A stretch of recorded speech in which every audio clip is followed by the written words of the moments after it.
Quais são as dicas que você não pode deixar de executar quando você está aí na fase de estrutura da sua obra? Que são as dicas que ninguém te conta. Nesse vídeo aqui, eu vou trazer para você algumas estratégias de obra que eu utilizo, que eu tenho certeza que provavelmente você nunca viu falar disso por aí. Então fica comigo nesse vídeo, que aí vai ter coisa nova, coisa boa, que vai te ajudar a economizar muita grana. Vamos nessa então. Olha só, a gente está aqui hoje na Casa Craft. Tem um tempinho que eu não mostro para vocês essa casa aqui, mas é uma baita casa que está ficando muito interessante. Até na estrutura já dá para observar.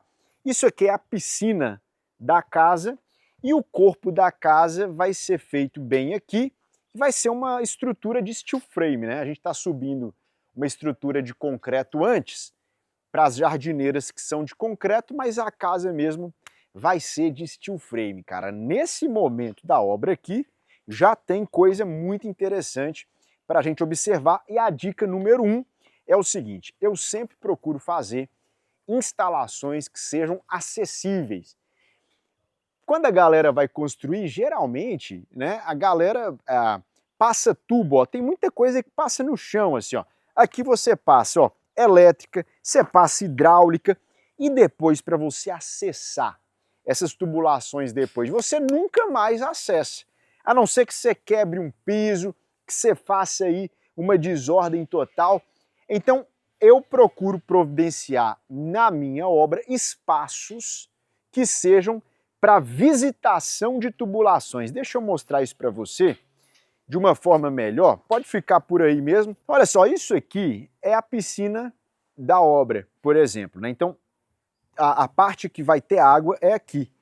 Essa parte que você está vendo aqui, ó, ela é uma parte que não vai ser vista, né, inicialmente, porque o acabamento, o deck, vai cobrir esse negócio todo. Então, quem estiver visitando a casa nem vai saber que aqui a gente tem esse alçapão, entre aspas, né, um alçapão acessível.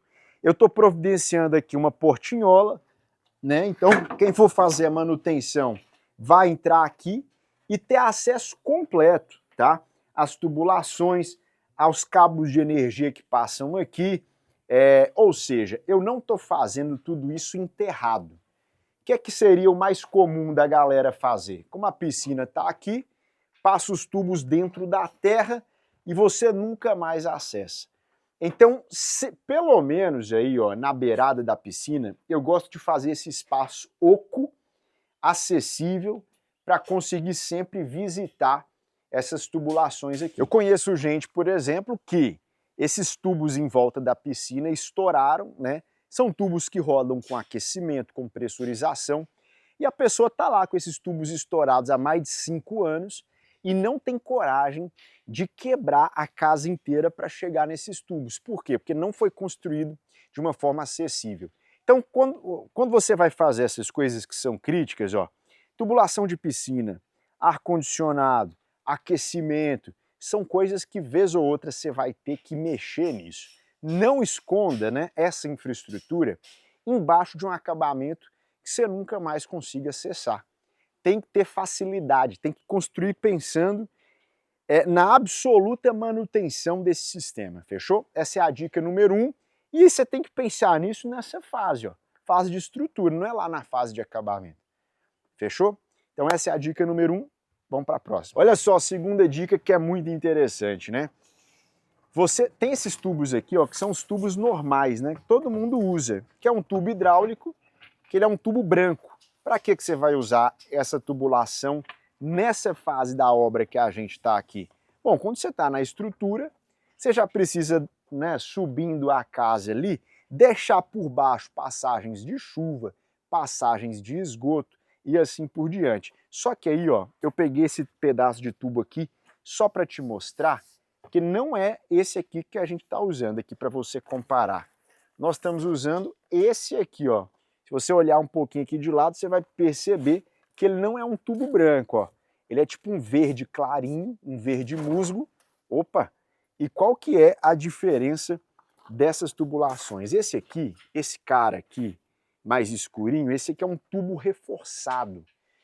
E por que a gente vai usar um tubo reforçado nessa interação ou nessas posições aonde esses tubos estão atravessando a estrutura? Porque a tubulação branca comum, ela vai querer fazer isso aqui, ó. Ó, ela vai querer envergar, apesar de que aqui, ó, se eu vier aqui forçar um tiquinho, ó, eu envergo ela, entendeu? O que vai querer envergar suas tubulações? Se você está fazendo uma tubulação embaixo do piso e bater o concreto por cima, o peso do concreto vai empenar seu tubo.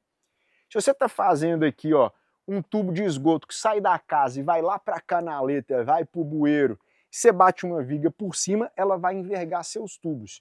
Então esses tubos aqui normais, eles são impenáveis, entendeu? Então a gente usa sempre essa tubulação reforçada aqui, porque ela não empena nunca. E aí você está perguntando assim, mas e se empenar? Qual que é o prejuízo que eu tenho? Meu, imagina. Aí, ó, tô atrapalhando o estoque da obra aqui, mas tá tudo bem. Ó, a bagunça feita aí, ó. Daqui a pouco o povo arruma. Eu faço a bagunça e eles arrumam. Mas veja bem, olha só. Se você tem uma queda, você está trabalhando um tubo que vai dar uma queda lá pro final e ele empena e vira, isso já aconteceu comigo usando tubo vagabundo, hein? Há mais de 10 anos atrás isso aconteceu comigo. Na primeira casa que eu fui construir, não sabia dessa dica, não assistia um canal como esse, usei um tubo comum para fazer rede de drenagem. O que é que aconteceu? O peso dos pisos que foram batidos por cima empenou esse tubo de tal forma que eu perdi a minha inclinação que eu tinha para água de chuva. Então essa água de chuva voltava por baixo da casa. Não tem como arrumar, porque as tubulações que você passou por baixo da casa, elas enjambraram, elas empenaram. Às vezes você pega um tubo comprido de 6 metros e ele dá uma barriga no meio, uma barriga para cima. O que vai acontecer? Não vai ter escoamento de água. Então, para essa parte da casa, onde as tubulações estão muito inseridas ali na estrutura, a gente usa esses tubos. Inclusive são tubos que suportam água fervendo.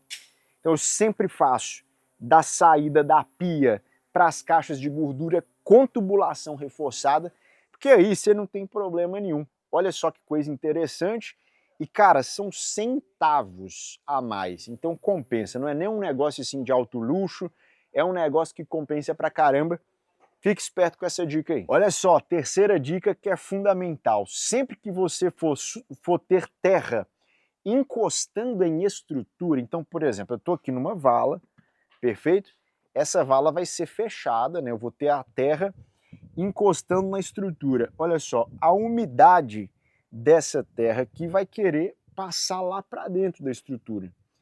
Então aqui, ó, a pintura ou o acabamento que for ser feito aqui nas costas, como aqui é vazio, ele vai querer sempre estourar, vai querer sempre estar lidando com umidade, porque a água da terra aqui, ela vai estourar, ela vai forçar essa pressão, ela vai forçar o acabamento.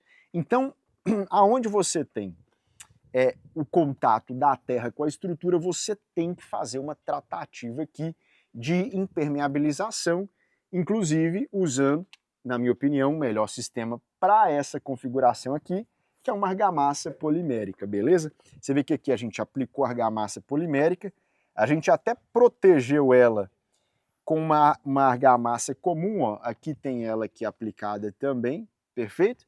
E é isso, então aqui a gente está defendendo a base da nossa casa contra a subida de umidade. Essa é uma dica fundamental que se você deixar passar nesse momento não tem como fazer mais.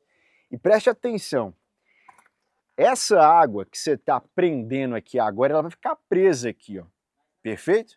Porque você não está permitindo que essa água ela se infiltre. Então você tem que fazer uma drenagem nessas valas, tá? Então é fazer aqui tubos de drenagem, captando, coletando essa água e jogando ela aí para uma canaleta mais próxima. Captou? Vamos para a próxima dica. E a quarta dica que eu queria te passar para esse momento de estrutura é isso aqui, ó. É usar a ferragem já montada, né? Eu não gosto da ideia de ter aqui dentro do meu canteiro as pessoas montando os vergalhões, ó. Eu já gosto de pedir as peças de estrutura montadas. Elas vêm inclusive com uma etiqueta assim, né, que identifica aqui, ó, o nome da empresa, no caso a Pert Engenharia, que é a minha empresa, a posição de projeto, tá? Que vai essa peça específica. E quando você pede as suas peças montadas, você estoca elas aqui, chegou o momento de usar, você tira daqui e já coloca no lugar que você precisa, tá? Qual que seria o contrário disso? Seria você pedir os vergalhões inteiros. E aqui no canteiro você cortar e montar esse negócio aqui. E aí você fabricaria interno ao canteiro essas e outras peças. Por que tem gente que prefere montar no canteiro? Porque isso dá uma ideia de mais controle, de você não ficar na mão de um fornecedor para fornecer isso para você. Às vezes você está apertado no prazo e aí o cara que monta isso aqui, ó, ele te atrasa todo. Mas ei, quando você vai fazer isso dentro do canteiro, você está incorporando dentro da sua obra mais uma atividade. Eu sou sempre da opinião de fazer tudo que eu posso fazer fora do canteiro, eu faço fora.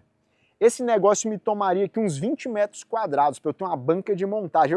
Eu não quero ter esse espaço aqui. É mais gente no canteiro, mais gente para machucar, mais gente para você cuidar, mais espaço para você tratar, mais gente usando o refeitório, usando banheiro.